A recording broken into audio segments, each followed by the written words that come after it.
question, who is ready for some girl chat? Yes. So ready. That's what I like to hear. So many beautiful, oh my God, y'all came dressed up today. Make sure you head to the Real's Daytime Instagram page to join in on what we're talking about. We love hearing from our Real fam. Adrian's on dock right here. Gotcha. And to pay tribute to a different city so that we can, as Girl Chat and with our fans all across the country, this week's city is one of my favorite places. It's our nation's capital, Washington, D.C. So much history walking those streets. And what better way to celebrate our DC fans than by giving out some money, honey? Yes. That's right. It's the return of the Real's Dollar Hollaback. Woo! Okay, so here's how it works. I'm about to shout out a DC fan's name and Instagram handle. If I call your name, you have until the end of the show to message us back at The Real Daytime. If you do, we gonna give you what, Lonnie? 500. 500. That's 5. 500. No, because they took the money. It used to be a lot, so they just actually put 5. Don't tell everybody that. Oh. We're running out because we're giving away Sorry. so much. So today we want to hear from somebody from my side of the woods, Vietnamese Anh Nguyen, whose handle is at then 7 N's times 3. At I want to say it again. At A. Then 7 N's times 3. And, girl, if you're watching right now, hit us up back ASAP so you can get paid, honey. Look at her handle on the screen. Yeah, That is a lot of A's. 7 Oh, that helps. Whoa, Okay, there it everybody, goes. Real fam, let her know what's up. 7 and X3. I love it. Wake her up. Let her know she got some money here waiting for her. Yes. All right. Up next, NBC nightly news anchor Tom Brokaw has found himself in the news this week after he was forced to apologize for offensive comments he made during this past Sunday's Meet the Press. Brokaw was part of a panel discussing President Trump's proposed border wall and the reaction his base has had to the rise of Hispanic population in the United States. Brokaw claimed he's heard people say they don't want, quote, brown grandbabies, before adding his own opinion into the mix. Check it out. I also happen to believe that the Hispanics should work harder at assimilation. That's one of the things I've been saying for a long time.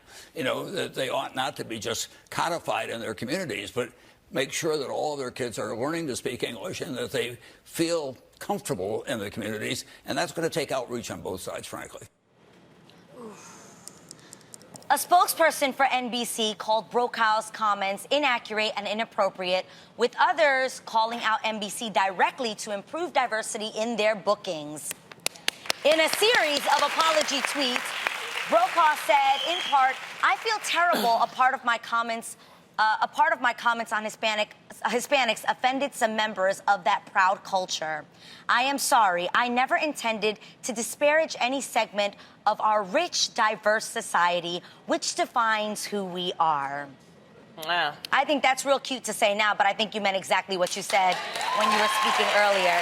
Absolutely. And if I'm honest, I'm actually grateful for this, and I'm going to tell you why, because it exposes what people are really saying behind the doors, and finally, someone is bringing that to the light to tell us, oh, please do tell us what you guys are discussing behind closed doors, that, oh, you don't want brown grandbabies, oh, you would prefer if we, oh, you want us to be more like you? Sir, I don't want to be more like you. I really do not want to be more, I don't want to assimilate to become like you. Ignorant and racist and prejudiced against people who come to this country who may not know that language, but you should celebrate that, because that's what makes this country who we are. And I find it incredibly ignorant that he had the nerve to say that we don't assimilate to speak English. Well, sweetheart, the native language of this country is not English. So let's start there. Let's start there. I also have a real issue with the fact that it's looked down upon the fact that people speak other languages. In other countries, that's actually celebrated. Your intelligence is actually considered better if you speak multiple languages. And trust me, those children will learn once they get through this program. But having parents who speak other languages encourages you to have a diverse language, the fact that you can speak different languages. So I think that's a benefit. Yeah. And it's just really upsetting to hear and see, but I am grateful that we're actually hearing and seeing the truth about who you are. Well said, Adrian.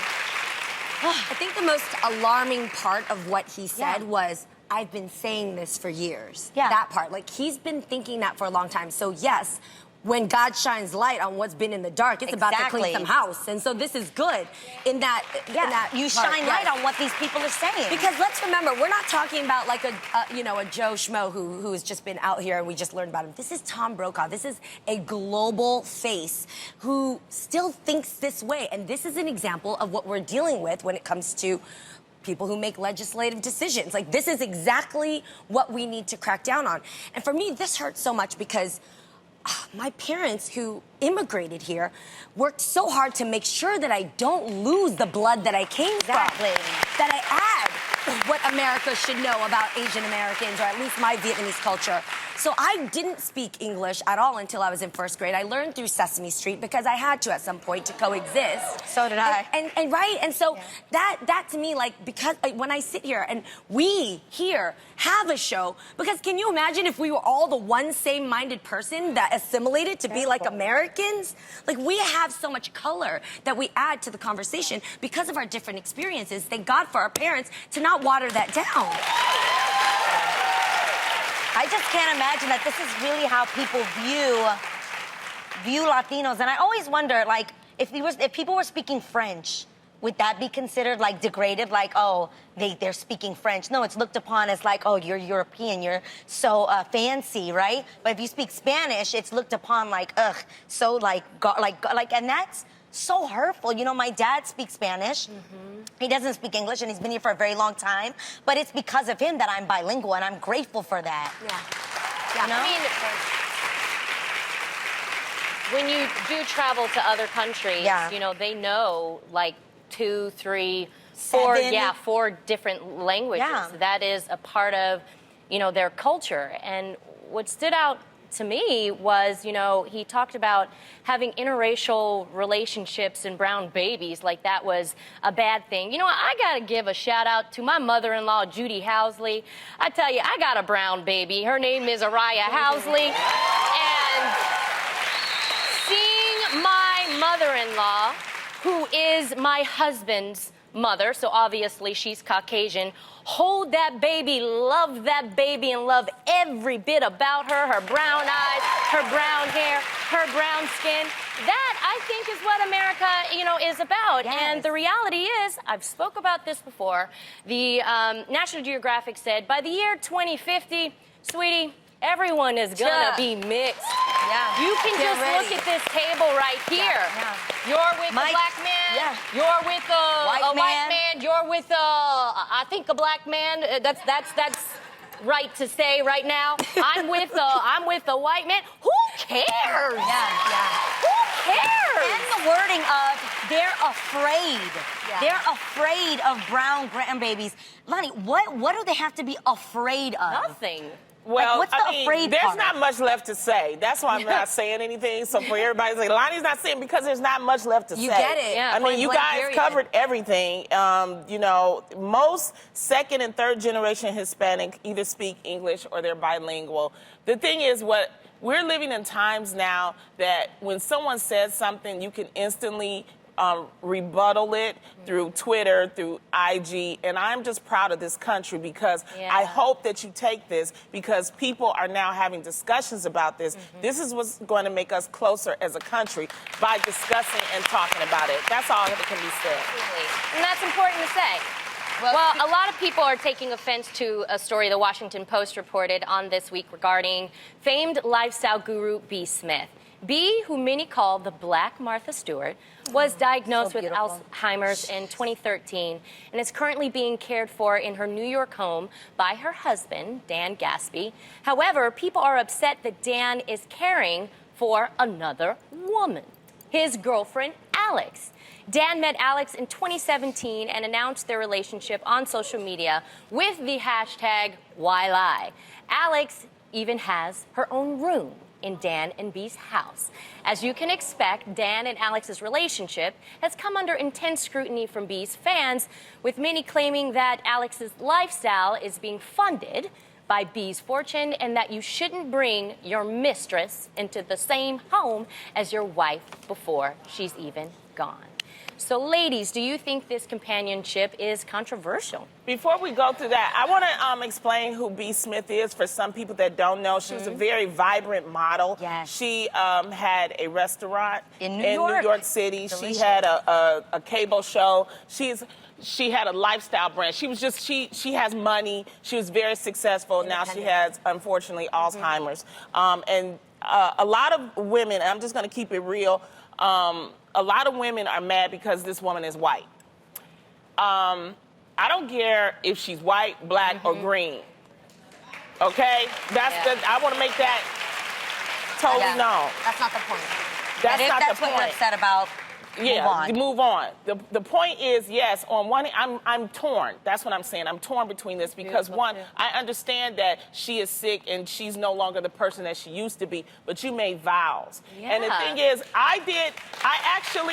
I got emotional too, because that's what a lot of fans, they're getting emotional about the fact, how you moving in this woman and you still married and you caring for her. And then on his side, he's saying, well, you know, it's very stressful. I need someone. But also, to be honest, he set up a radio show with the girlfriend now. There's a lot of business dealings that he's doing with the girlfriend now. Okay. So I'm questioning what are his true motives, because my thing is, yes, it's nice that you're caring for her. You're not caring for her 24 hours a day. You know, his daughter is also helping. I guess Alexis, the girlfriend, is also helping. But the point is, why are you truly doing this? And couldn't you just keep it on the down low? Why you have to be public about it? Why you have to embarrass her? We loved B. Smith. And then for you to sit here and do this and put this out in the open, like, you know, why are you doing this? When you could keep it on the down low and take care of her, have your girlfriend. But no, you putting out Facebook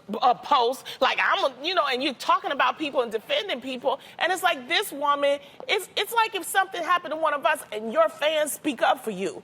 It's not right. You want to protect her legacy. It's just disrespectful to her.